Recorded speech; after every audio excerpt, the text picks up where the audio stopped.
Capítulo 13. A noiva. A fechadura se abriu nas mãos de Jesus e uma porta se abriu instantaneamente na parte de trás da casa da hospitalidade. Precisamos prosseguir agora, disse ele.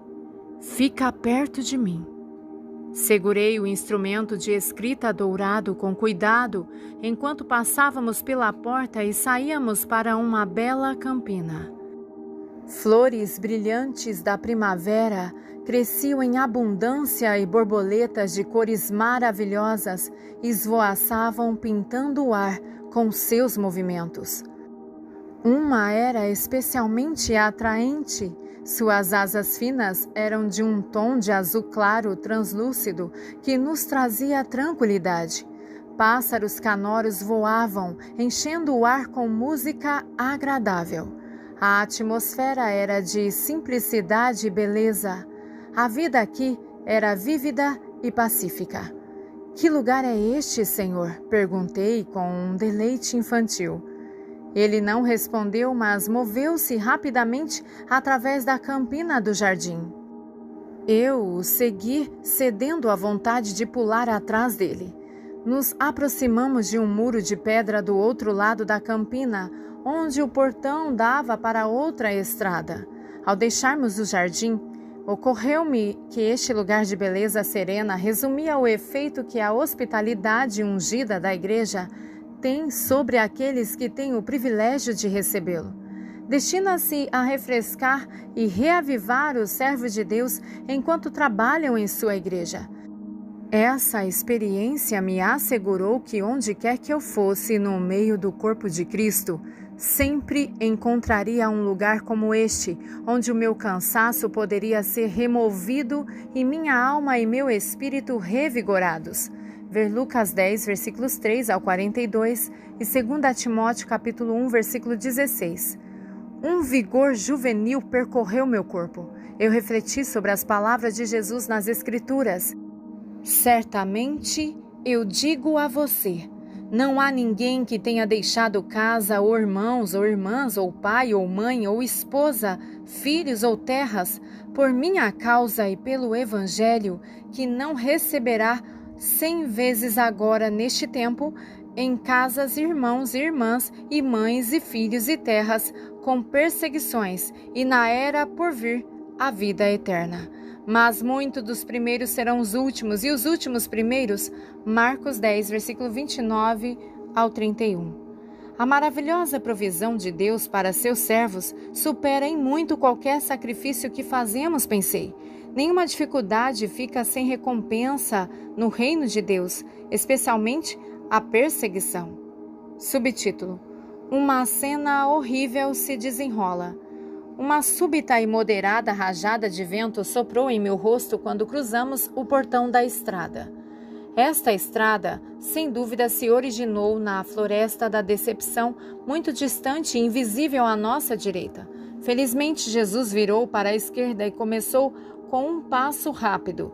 Começamos a caminhar com maior determinação para entrar na igreja. Senti uma urgência irresistível de me aproximar do lado de Jesus, enquanto o passo do Senhor se acelerava ainda mais. Mostre-me tua igreja, Senhor. Orei em silêncio. Deixe-me vê-la através dos seus olhos e do seu coração. O que estou prestes a mostrar a vocês, poucos realmente viram ou compreenderam, disse Jesus, respondendo à minha oração. Você deve se lembrar bem desta cena. Vou inscrevê-la em seu coração. Você nunca será capaz de esquecer o que está prestes a testemunhar.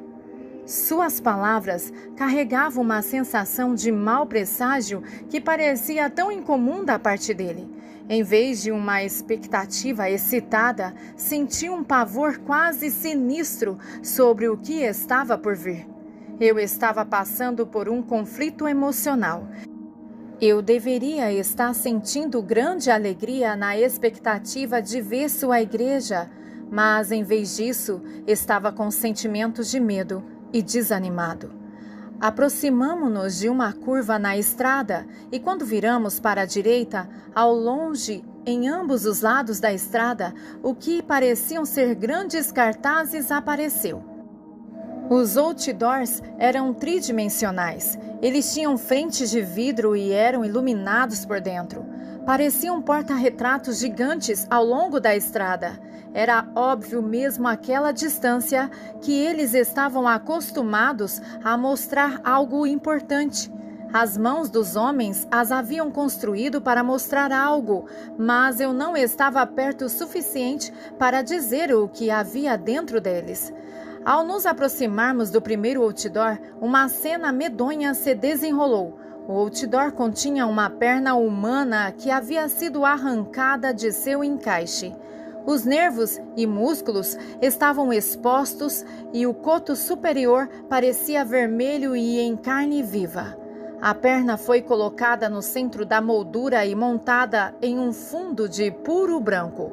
Não havia mais nada no outdoor, exceto a única perna grotesca. No lado oposto da estrada, uma boca humana foi fechada na janela do segundo sinal.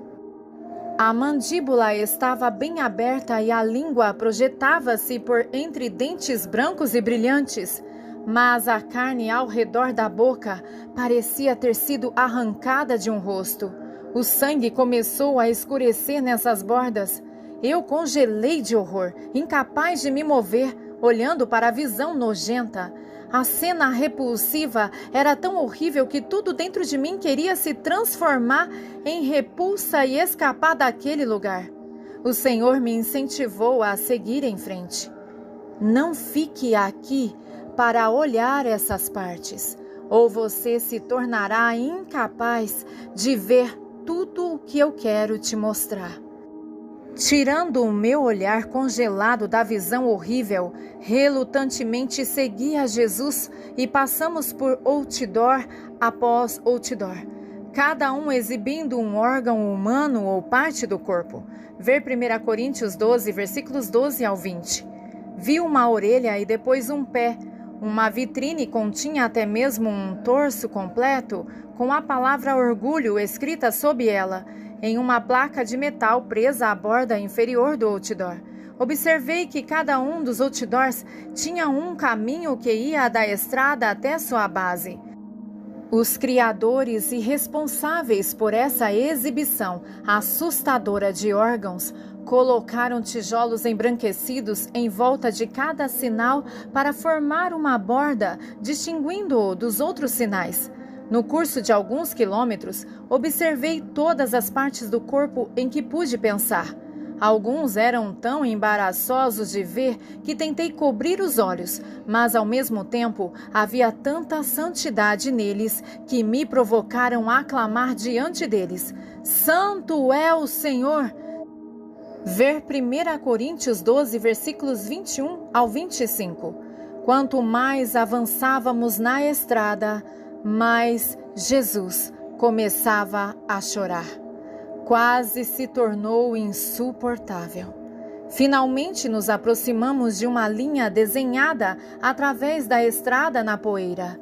Parecia ser uma espécie de linha de chegada forjada na estrada para aqueles que passassem e soubessem que haviam percorrido a distância especificada e pré-determinada. Não havia mais outdoors além desta linha de demarcação.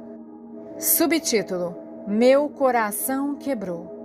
No momento em que cruzamos a linha, um grito agudo e agonizante de justa indignação ergueu-se de Jesus e reverberou com raiva de volta na estrada. Não mais! O suficiente! Ele gritou. Eu não suporto mais. Ver Provérbios 6, versículos 16 ao 19. Não consigo mais ver isso na minha igreja. Eu tracei a linha, é aqui que termina. Minha mão tremia enquanto procurava registrar suas palavras de grande dor e agonia com um instrumento de escrita de ouro. Então a voz do Espírito disse: Isso é o que você fez à minha igreja. Você contaminou a pureza da minha noiva. Você rasgou minha linda noiva em pedaços e a desmembrou. Você dividiu as partes do meu corpo e as colocou em exibição. Você exaltou algumas das partes e desprezou outras. Tenho observado enquanto você ridiculariza o que chamo de santo. Meu coração está quebrado. Não aguento mais. Enquanto o Espírito falava, a visão há muito esquecida da mulher vestida com um vestido de noiva branco, que havia sido horrivelmente estrupada, reapareceu para mim. Eu me lembrei de como os anjos me levaram no espírito a uma antiga cidade europeia onde descobri a mulher deitada em uma poça de seu próprio sangue em um beco escuro. Senti novamente pela segunda vez grande compaixão por ela. Uma raiva cresceu dentro de mim contra aqueles que fizeram uma coisa tão terrível. É isso que a visão deve significar, eu pensei, com espanto e consternação. Agora faz sentido. A mulher é a noiva do Senhor. Sua inocência foi brutalmente roubada. Ela foi terrivelmente violada há muito tempo. O que eu acabei de ver com espanto, exibido nesses outdoors ao longo da estrada da igreja, é o resultado final do estrupo da noiva de Jesus. É assim que ela aparece agora, séculos depois, horrivelmente desfigurada e despedaçada, pedaço por pedaço. Fiquei parado na estrada, horrorizado com toda a carnificina que acabei de testemunhar. O desmembramento da igreja deixou meu coração tão doente que chorei incontrolavelmente. Minha própria participação nessas atrocidades me oprimiu de culpa. Finalmente senti a mão reconfortante de Jesus pressionar gentilmente o meu ombro, e o peso da dor começou a diminuir. Palavras suaves e calmantes de encorajamento e esperança fluíram do Espírito como um bálsamo curativo. Subtítulo: Construtores de alicerces. Enquanto levantei meus olhos da estrada, percebi uma nuvem de poeira subindo à distância. Estava se movendo em nossa direção. O Senhor disse: Eis que eles estão vindo. Mesmo agora, eles estão se aproximando. Eis minha grande companhia de apóstolos e profetas. Ver 1 Coríntios 12, 28, Efésios 4, 11 aos 16. Alguns já começaram a trabalhar entre as partes do corpo para trazer cura e restauração para a noiva. Eu tinha notado pegadas ao redor de alguns painéis quando passamos por eles antes. Em certos lugares, alguém quebrou as bordas de tijolos que foram erguidas para separar os painéis individuais. As pedras embranquecidas foram desmontadas e jogadas de lado. Isso poderia ser obra dos apóstolos e profetas? Eu me perguntei. O estrondo de pesados equipamentos de movimentação de terra ergueu-se acima da grande multidão de apóstolos e profetas que agora estavam perto o suficiente para vê-los claramente. Alguns deles carregavam o que parecia ser desenhos arquitetônicos e planos de construções. Minha atenção foi atraída para um desses homens em particular que passou perto de mim. Havia tanta sabedoria experiencial em seu rosto, tal propósito e autoridade como eu nunca tinha visto antes em qualquer homem em toda a minha vida. Ele se movia como se o destino fosse forjado em seu ser. Ele usava um anel de ouro requintado na mão esquerda com um rubi vermelho sangue, brilhante cravejado na pulseira. O nome Paulo estava gravado na faixa de metal do anel, junto com as palavras "um século". Em torno da circunferência de pedra gravada no engaste dourado estavam as palavras "mestre e sábio construtor". Ver 1 Coríntios 3, versículos 10 ao 17.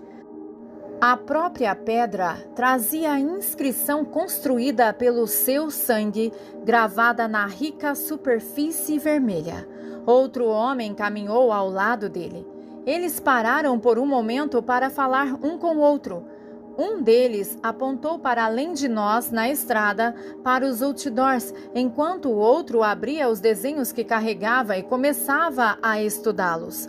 Suponho que o homem que apontou deve ser um profeta. Seus olhos brilharam como se houvesse luzes dentro deles. Eu sabia que ele estava vendo com os olhos do Espírito e tinha o discernimento que vinha do Senhor. Esses dois homens pareciam estar unidos em seu propósito. Efésios 2, versículos 19 e 20. Eles começaram a se moverem em total uníssono. Eles tinham um amor óbvio um pelo outro, e sempre que um deles falava, havia um profundo respeito e honra vindo do outro. Todas as pessoas que agora passavam por nós na estrada estavam em pares. Não fiquei surpreso ao ver isso, pois sabia que as Escrituras ensinam que a igreja foi e sempre será construída sobre o fundamento dos apóstolos e profetas. Às vezes, eles trocavam de parceiros, mas isso nunca parecia estranho porque todos se respeitavam. A princípio, quando os vi de longe, eles pareciam estar vestidos da mesma forma, mas agora pude ver que alguns deles usavam ternos, enquanto outros usavam jeans ou roupas casuais. No entanto, ninguém parecia deslocado. Dispersas entre este grande grupo de apóstolos e profetas, em vários intervalos, estavam mulheres que se portavam com incrível dignidade e autoridade. Ver Romanos 16, versículo 3 e 1 Coríntios 16, versículo 19. Elas pareciam ser mais honradas do que outros. De vez em quando, os homens as consultavam porque pareciam haver parte dos desenhos e planos de construção em que essas mulheres apóstolas e profetas tinham maior conhecimento e perícia. Logo, o equipamento de construção pesada começou a passar por nós. Pintadas nas laterais das escavadeiras e caminhões em letras maiúsculas estavam as palavras camadas de fundação. Veja 1 Coríntios 3:10. Não poderia haver dúvida de que Deus estava comprometido com um grande projeto de renovação total em sua igreja. O Senhor começou a conversar com o primeiro apóstolo, aquele que usava o anel de ouro. Enquanto conversavam, minha suspeita de que ele era o apóstolo Paulo foi confirmada. Outros foram reunidos ao redor deles. Nesse grupo estavam alguns dos apóstolos e profetas da igreja primitiva. A conversa deixou claro que eles estavam proibidos de cruzar a linha que o Senhor havia traçado na estrada. Eles não teriam permissão para entrar no local de trabalho pretendido entre os outdoors, onde todas as partes do corpo estavam expostas, mas o Senhor os havia posicionado estrategicamente na estrada para que ninguém pudesse entrar na área de trabalho sem passar por eles. Jesus acenou com a cabeça em direção à grande multidão de trabalhadores esperando para entrar na igreja. Por ordem dele, eles começaram a passar por nós e passar pelo conselho dos antigos apóstolos e profetas que estavam amontoados na estrada. Algo muito incomum estava acontecendo com eles enquanto se dirigiam para a área de construção. Subtítulo: Autorização para prosseguir. Cada trabalhador recebeu um adesivo circular vermelho semelhante a um crachá. Paulo e os outros colocariam a etiqueta vermelha em seus corações, fixando-a firmemente ali. Escrita em letras brancas, em cada adesivo vermelho estava a designação do Senhor em relação aos locais específicos de trabalho e ministério dos trabalhadores na igreja. Cada profeta e apóstolo recebeu instruções claras sobre quais eram seus deveres e onde engajar a igreja.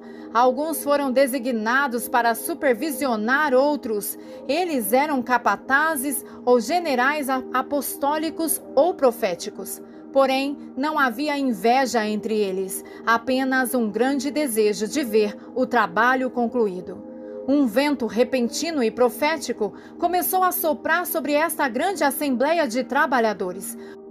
Uma voz falou de dentro do vento, como se as palavras estivessem gravadas nele.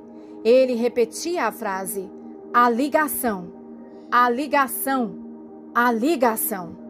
Em resposta submissa à mensagem, cada trabalhador se ajoelhou e afirmou: sim, Senhor, pagarei o preço. Ver Isaías 6, versículo 8.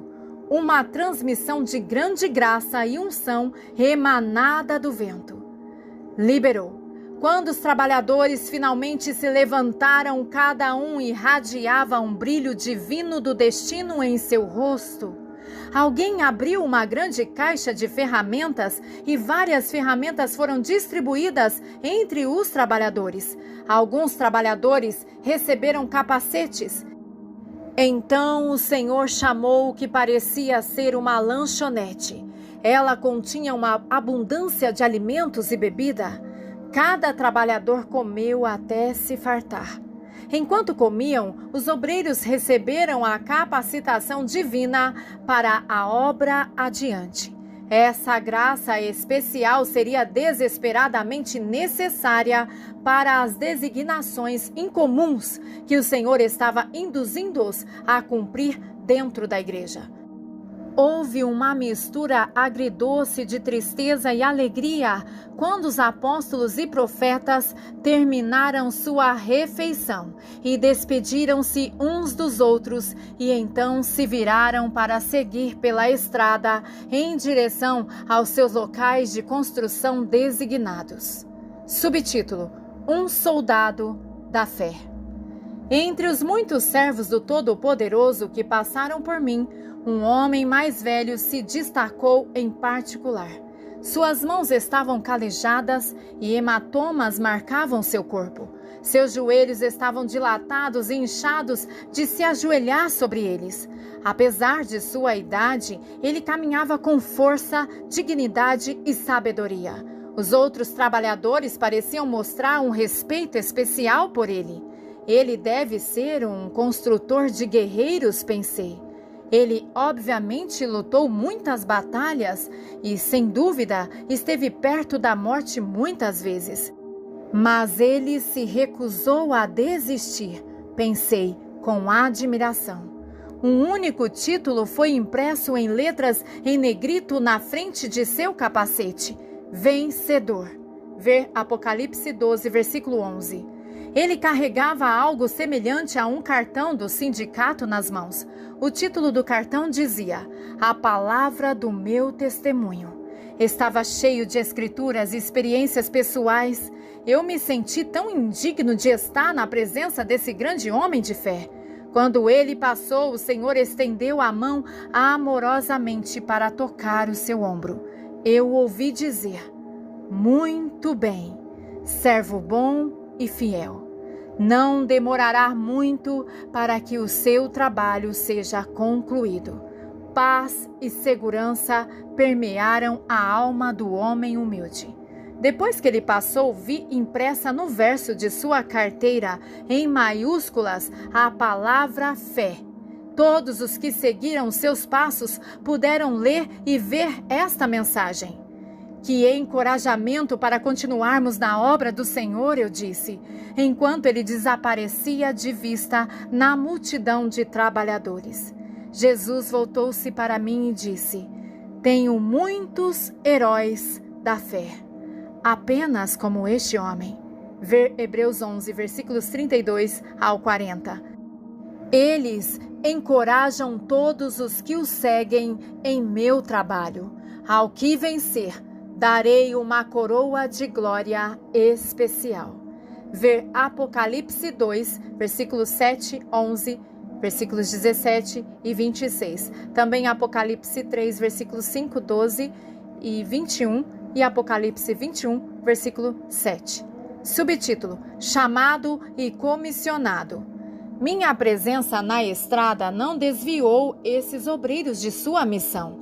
Era claro para mim que não apenas eles tinham um amor avassalador um pelo outro, mas que também estavam unidos por uma visão comum. A força motriz em suas vidas foi a gloriosa revelação de sua noiva. Eles estavam todos lá por um motivo. Jesus havia se encontrado pessoalmente com cada um deles e o chamado individualmente para o seu trabalho. Eles sabiam sem qualquer sombra de dúvida que ele os havia comissionado para construir a sua igreja. Esses servos foram consumidos pelo chamado do Mestre. Eles estavam dispostos a ir a qualquer lugar que ele pudesse enviá-los e fazer qualquer coisa que ele lhes pedisse. Em total abandono, eles humildemente ofereceram suas vidas para segui-lo e servi-lo. Jesus falou com admiração divina, dizendo: Libertei os apóstolos da minha destra e os profetas da minha destra para a obra para a qual os chamei. Nos dias que virão, as coisas que dividiram meu corpo serão arrancadas e destruídas. Meu espírito vai demolir tudo o que separa e tudo que busca honrar uns sobre os outros, pois todos são feitos por meu desígnio e todos devem ser honrados. Esta é a palavra do Senhor. Deve ser feito. As estruturas feitas pelo homem serão abaladas e cairão. Ver Hebreus 12, versículos 25 ao 29. Minha verdadeira noiva, minha santa noiva, surgirá em toda a sua glória. Jesus pegou o instrumento de escrita dourado e, colocando sua mão sobre a minha, escreveu cuidadosamente os pensamentos de seu coração. Veja, minha igreja, minha noiva, ela é um corpo sem costura ou separação. Ver Colossenses 3,15. Ele gentilmente tirou sua mão da minha, deixando a caneta dourada em minhas mãos. Quando ele finalmente falou, seu tom refletia a paixão de um noivo protetor. A partir deste momento, quero que você visualize minha noiva como um todo, pois estou prestes a desfazer o que os homens fizeram. Não permitirei mais que o meu corpo seja dividido em pedaços ou separado em partes. A restauração final e a união da minha igreja estão chegando. Não vou permitir que nada nem ninguém mais separe o meu povo. Subtítulo: A aparição da noiva. Virei-me para olhar para trás na direção dos outdoors, esperando ver todas as partes do corpo ainda exibidas de forma grotesca, mas minha boca se abriu de espanto absoluto.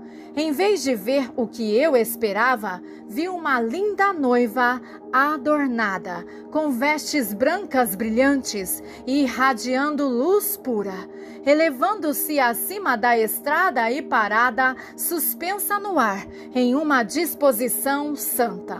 Ela era transparente como um vapor nebuloso ou holograma, mas a sua imagem era indiscutível. A presença da noiva preencheu toda a estrada. Ela segurava nas mãos um buquê de flores exóticas e seu rosto estava coberto por um pano branco transparente. Ela era incomparavelmente linda, totalmente inocente e absolutamente pura. Sob seus pés, os apóstolos e profetas estavam avançando na estrada para suas designações de trabalho. A noiva estava sendo restaurada e preparada para o seu noivo. A festa de casamento não está longe. Eu estava tendo uma visão da glória que ainda viria para a igreja. A visão se desvaneceu lentamente e os trabalhadores continuaram o seu trabalho.